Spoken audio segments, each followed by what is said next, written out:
Carl Jung discovered a truth so unsettling it shattered his closest relationship and changed psychology forever. Everything you hate in others is hiding inside you. This wasn't theory. It was a brutal awakening. In 1912, Jung was Sigmund Freud's chosen successor, the golden child of psychoanalysis. But the more time Jung spent around Freud, the more disgust he felt. Freud craved control, worship, intellectual obedience. Jung attacked him for it in letters, lectures, debates. He accused Freud of being narrow-minded, power-hungry, emotionally rigid. Only later did Jung realize the horrifying truth. He wasn't describing Freud, he was describing himself. The traits he hated most in Freud were the very traits buried in his own unconscious, the part Jung later called the shadow. And this was his breakthrough. We do not hate people for who they are. We hate them for who we are afraid to be. Your shadow is the version of you that you refuse to acknowledge. The selfish you, the jealous you, the controlling you, the insecure you, the one you spend your life denying. And here is the dark truth. The more you repress it, the more it controls you. That coworker who interrupts and dominates every conversation, they might be triggering your own unclaimed hunger to be seen. The friend who constantly seeks attention, they might reflect your own buried need for validation. Because the mind protects itself by projecting the shadow outward, it is easier to hate a trait in someone else than to admit it lives inside you. But Jung discovered something astonishing. When you finally turn toward the shadow instead of running, it transforms. Anger becomes passion. Selfishness becomes self-respect. Fear becomes power. The parts of you you've been hiding become the very source of your wholeness. Jung's breakup with Freud wasn't just a personal tragedy, it was a psychological initiation. Once Jung asked the question, what if what I hate in Freud is also inside me? Everything changed. So ask yourself, who irritates you most? Who do you criticize again and again? Who lives rent-free in your mind? And what if they are not the problem? What if they are the mirror? That question changed everything. Not just for Jung, but for psychology itself. Because Jung realized that shadow work isn't about fixing other people. It's about reclaiming the parts of yourself you've been giving away. When you hate someone for being controlling, you're giving away your own power to set boundaries. When you despise someone for being selfish, you're denying your own needs and desires. The shadow mirror shows you exactly what you need to integrate to become whole. Jung eventually reconciled with the fact that he was just as obsessed with power as Freud, just as controlling, just as hungry for recognition, but instead of fighting these traits, he learned to own them. And that's when his real work began. Here's Jung's shadow mirror technique. The next time someone really irritates you, ask yourself 3 questions. What specific trait bothers me about this person? How might this same trait exist in me? What would happen if I owned this trait instead of denying it? This isn't about blame or shame. It's about reclaiming your power. But Jung's second discovery goes even deeper, because it's not enough to see your shadow. You have to integrate it. Jung's second shadow discovery nearly broke him, because seeing your shadow is one thing, accepting it is something else entirely. After Jung realized he was projecting his own traits onto Freud, he faced a devastating choice. He could keep pretending he was different from his mentor, or he could admit that everything he criticized about Freud lived inside him too. This is what Jung called shadow integration, the process of owning the parts of yourself you've been rejecting. But integration isn't easy. Your ego fights it every step of the way. Jung discovered this during what he called his confrontation with the unconscious. After his break with Freud, Jung spent years analyzing his own dreams, fantasies, and psychological patterns. What he found terrified him. He wasn't just the wise spiritual psychologist he wanted to be. He was also petty, jealous, angry, and power-hungry. He had the same flaws he'd spent years criticizing in others. But here's Jung's breakthrough insight. These shadow traits weren't just weaknesses to overcome, they were sources of power to reclaim. Jung realized that his need for control, when integrated properly, became his ability to lead and innovate. His hunger for recognition became his drive to make meaningful contributions. His anger became his passion for truth. This is Jung's second shadow discovery. Your greatest weaknesses, when integrated, become your greatest strengths. Your shadow contains not just your denied flaws, but your denied gifts. Let me show you how this works with a practical example. Meet Marcus, a software developer who can't stand his teammate Lisa. Every time Lisa speaks up in meetings, Marcus feels irritated. She's so attention-seeking, Marcus thinks, always trying to be the center of attention. Using Jung's shadow mirror, Marcus asks himself, how am I attention-seeking? At first, Marcus resists. I'm not like that. I'm quiet. I stay in the background. But when Marcus digs deeper, he realizes something uncomfortable. He does want attention. He wants his ideas to be heard. He wants recognition for his work. But he's been suppressing these desires because he labeled them as bad. This is where shadow integration begins. Instead of judging his need for attention, Marcus starts owning it. Yes, I want recognition. Yes, I want my voice to be heard. And that's okay. When Marcus integrates this shadow trait, something powerful happens. He starts speaking up in meetings. He shares his ideas more confidently. He stops resenting Lisa and starts learning from her boldness. Marcus discovers that his attention-seeking shadow, when integrated, becomes leadership. Jung experienced the same transformation. The traits he'd criticized in Freud became the foundation of his own psychological innovations. His need for control became his ability to structure new therapeutic methods. His intellectual hunger became his drive to explore uncharted territories of the mind. His desire for recognition became his motivation to develop theories that would outlast his lifetime. But shadow integration requires a specific technique. Jung developed what I call the integration practice. Here's how it works. First, identify the shadow trait. Name the quality you've been denying or projecting onto others. Second, find the gift within it. Ask yourself, how could this trait serve me if I owned it consciously? Third, practice conscious expression. Look for healthy ways to express this trait in your daily life. Let's try another example. Sarah from earlier realized she was projecting her own need for recognition onto David.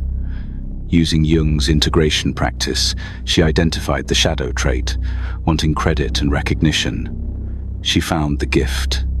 Her desire for recognition was actually her drive for excellence and impact. She practiced conscious expression. Instead of hiding her contributions, she started speaking up about her work in appropriate ways. Sarah discovered that owning her need for recognition made her more confident and effective, not more selfish. This is the power of shadow integration. You stop wasting energy fighting parts of yourself, and you start using that energy to become whole. But Jung's third discovery reveals why this process is so transformative. Jung's third shadow discovery changed everything he thought he knew about human potential. Because when you fully integrate your shadow, you don't just heal your psychological wounds. You unlock a level of personal power you never knew existed. Jung called this individuation. The process of becoming who you truly are by embracing all parts of yourself, light and dark. After years of shadow work, Jung noticed something remarkable. He wasn't just less triggered by others. He was more creative, more confident, and more capable than ever before. The energy he'd been using to suppress his shadow was now available for growth. The traits he'd been fighting were now working for him instead of against him. This is Jung's third shadow discovery. When you integrate your shadow, you don't lose your dark traits. You transform them into conscious power. Jung realized that the shadow contains not just your denied flaws, but your denied potential. All the qualities you've labeled as bad or unacceptable are actually raw power waiting to be refined. Let me show you how this works with a real example. Meet Elena, a graphic designer who struggles with a coworker named James. James is extremely competitive, always trying to outdo everyone else's work. He's so aggressive, Elena complains. Everything is a competition with him. Using Jung's shadow mirror, Elena asks herself, how am I competitive and aggressive? Elena's first reaction is denial. I'm not competitive. I'm collaborative. I support my teammates. But when Elena digs deeper, she finds her hidden competitiveness. She does compare her work to others. She does want to be the best. She does feel threatened when someone else gets praise. The difference is that Elena has been suppressing these feelings, while James expresses them openly. This is where Jung's power transformation begins. Instead of judging her competitive nature, Elena starts integrating it consciously. She realizes that competition, when channeled properly, becomes excellence. Aggression, when directed appropriately, becomes assertiveness. Elena begins setting higher standards for her work. She starts advocating for her ideas more forcefully. She channels her competitive energy into creating better designs. The result? Elena's work improves dramatically. She becomes more confident in presentations. She starts getting recognition for her innovative ideas. Elena discovers that her aggressive shadow, when transformed, becomes an unstoppable creative drive. Jung experienced this same transformation with his own shadow traits. His need for control became his ability to pioneer new therapeutic techniques. His intellectual arrogance became his confidence to challenge established psychology. His hunger for power became his capacity to influence generations of thinkers. But here's the key insight. Jung didn't eliminate these traits. He refined them. Your shadow doesn't need to be destroyed. It needs to be transformed. Think about it this way. Anger, when suppressed, becomes resentment. But anger, when integrated, becomes passion for justice. Selfishness, when denied, becomes passive aggression. But selfishness, when owned, becomes healthy self-care. The dark traits you've been fighting are actually misplaced virtues. They're powerful forces that have been expressing themselves in unconscious, destructive ways because you haven't learned to direct them consciously. Jung developed what I call the power transformation technique. Here's how it works. First, identify your shadow's raw power. What energy or drive is behind the trait you've been rejecting? Second, find the conscious expression. How can this energy serve you and others when directed appropriately? Third, practice refined expression. Look for ways to channel this shadow energy into productive, conscious action. Let's apply this to another example. Tom realizes he's been projecting his judgmental nature onto his critical boss. Using Jung's technique, he identifies the raw power, his ability to see flaws and problems. He finds the conscious expression. This same ability makes him excellent at quality control and problem solving. He practices refined expression. Instead of judging others silently, he becomes the person who helps identify and fix issues before they become major problems. Tom transforms his judgmental shadow into valuable professional insight. This is why Jung called shadow work the key to individuation. You're not just healing old wounds. You're reclaiming the full spectrum of your psychological power. But the real magic happens when you realize that everyone who triggers you is actually offering you a gift. Jung's relationship with Freud taught him something that revolutionized psychology. Every person who triggers you is actually delivering a message from your unconscious mind about what you need to become whole. Years after their bitter split, Jung made a startling realization. Freud hadn't been his enemy. Freud had been his teacher. Every trait that had irritated Jung about his mentor was pointing to something Jung needed to develop in himself. Freud's authoritarian style had forced Jung to discover his own authority. Freud's rigid thinking had pushed Jung to develop his own flexible approach. Freud's hunger for recognition had awakened Jung's own ambition to make lasting contributions. This is Jung's final shadow insight.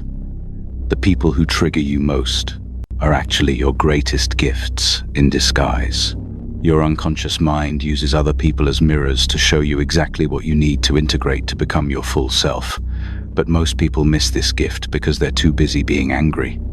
Let me show you how this works in everyday life. Meet Rachel, a project manager who can't stand her micromanaging boss, Stephen. Stephen checks on her work constantly, questions her decisions, and never seems to trust her judgment. He's so controlling. Rachel complains. He doesn't trust anyone to do their job. Rachel spends months feeling frustrated and resentful. She considers quitting. She complains to friends. She fantasizes about telling Stephen exactly what she thinks of his management style. But then Rachel learns about Jung's shadow work. She starts asking different questions. Instead of, "Why is Stephen so annoying?" she asks, "What is Stephen trying to teach me?" Using Jung's gift recognition technique, Rachel realizes something surprising. Stephen's micromanaging isn't just about control. It's about attention to detail, thorough planning, and taking responsibility for outcomes. These are exactly the qualities Rachel has been avoiding in her own work. She's been so focused on big-picture thinking that she's neglected the details. She's been so eager to delegate that she's avoided taking full responsibility. Stephen's controlling behavior is actually showing Rachel what she needs to develop: more thorough oversight of her own projects. When Rachel integrates this insight, everything changes. She starts paying closer attention to details. She begins checking her team's work more carefully. She takes greater responsibility for project outcomes. The result? Rachel's projects improve dramatically. Her team's performance increases. And surprisingly, Stephen starts trusting her more because she's demonstrating the very qualities he values. Rachel discovers that Stephen wasn't her problem. He was her solution. His annoying traits were pointing to her own undeveloped potential. This is how Jung's gift recognition works. Every shadow projection contains a hidden message about your growth edge. The person who triggers your anger is showing you where you need to develop more passion. The person who irritates you with their selfishness is pointing to where you need better boundaries. The person who annoys you with their attention-seeking is revealing your own need for recognition and expression. Jung realized this with Freud. Every criticism he'd made of his mentor was actually a roadmap for his own development. Freud's intellectual rigidity had pushed Jung to become more flexible. Freud's need for disciples had inspired Jung to become more independent. Freud's focus on sexuality had motivated Jung to explore the spiritual dimensions of psychology. Without Freud, Jung would never have become Jung. Here's Jung's gift recognition practice. The next time someone really triggers you, instead of focusing on how annoying they are, ask yourself 3 questions. What quality in this person irritates me most? How might developing this same quality serve my growth? What would happen if I saw this person as a teacher instead of a problem? This practice transforms your entire relationship with difficult people. They stop being obstacles and start being opportunities. Let's try one more example. David realizes he's been projecting his own need for attention onto his colleague, Maria. Using gift recognition, he asks, "What is Maria's attention-seeking trying to teach me?" He realizes that Maria's confidence in speaking up is exactly what he needs to develop.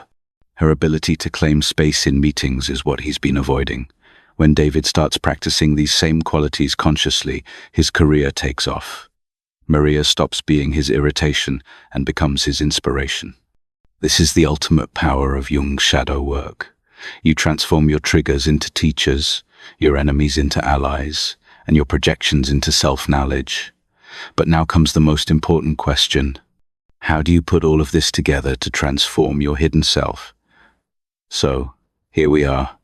You now understand Carl Jung's 3 shadow discoveries that changed psychology forever. The mirror discovery. Everything you hate about others is actually hiding inside you. The integration challenge. Your greatest weaknesses, when owned, become your greatest strengths. The gift recognition. Every person who triggers you is teaching you something you need to learn. But here's the question Jung himself faced after his breakthrough with Freud. How do you actually live this knowledge? How do you transform the dark truth about your hidden self into conscious power? Jung discovered that shadow work isn't a one-time event. It's a lifelong practice of turning triggers into growth opportunities. Remember the opening question. What if everything you hate about others is actually hiding inside you? Now you know the answer. It is. But that's not a problem to solve. It's a gift to unwrap. Every person who irritates you is holding up a mirror to show you the next part of yourself that's ready to be integrated. Every shadow trait you've been rejecting contains power you're ready to reclaim. Think about Jung and Freud. Their conflict wasn't a failure. It was Jung's unconscious mind forcing him to become independent. Freud's authoritarian style was exactly what Jung needed to encounter to develop his own authority. The same thing is happening in your life right now. That difficult coworker, that critical family member, that annoying friend, they're all serving your individuation process, whether they know it or not. But here's what Jung learned from his shadow work. You have to choose to see it this way. Your unconscious mind will keep sending you the same lessons through different people until you integrate what you need to learn. How many times have you found yourself in similar conflicts with different people? How often have you changed jobs, relationships, or social circles only to encounter the same types of personalities that trigger you? That's not bad luck. That's your psyche trying to complete your development. Jung called this the process of individuation, becoming the person you were meant to be by integrating all the parts of yourself you've been rejecting, the controlling part of you that you've been denying. It becomes your ability to create structure and lead others, the selfish part you've been suppressing. It becomes your capacity for healthy boundaries and self-care, the angry part you've been hiding. It becomes your passion for justice and positive change. But this transformation requires conscious participation. You have to choose to see your triggers as teachers instead of threats. Here's Jung's complete shadow integration practice. First, use the mirror technique. When someone triggers you, ask, what trait in this person am I rejecting in myself? Second, apply the integration challenge. Ask, how could this trait serve me if I owned it consciously? Third, practice gift recognition. Ask, what is this person trying to teach me about my own development? This isn't about becoming the same as people you dislike. It's about reclaiming the energy you've been spending on rejection and using it for growth. Jung spent years developing this practice. After his break with Freud, he discovered that every person who had ever triggered him was actually pointing to an undeveloped part of his own potential. His critical patience taught him to develop his own discernment. His competitive colleagues pushed him to refine his own theories. His difficult relationships forced him to integrate his own capacity for love and boundaries. By the end of his life, Jung rarely felt triggered by anyone, not because he'd eliminated his shadow, but because he'd learned to see every difficult person as a gift from his unconscious mind. This is the ultimate goal of shadow work: psychological freedom, the freedom to respond to life from your whole self instead of reacting from your wounds. The dark truth about your hidden self isn't something to fear, it's something to embrace, because your shadow contains not just your denied flaws, but your unrealized potential. So, the next time someone really gets under your skin, pause and ask yourself, what is my shadow trying to teach me through this person? Your hidden self is ready to become your integrated self. Jung showed us the way. Now it's your turn to walk the path. Thank you for watching. See you in the next dimension.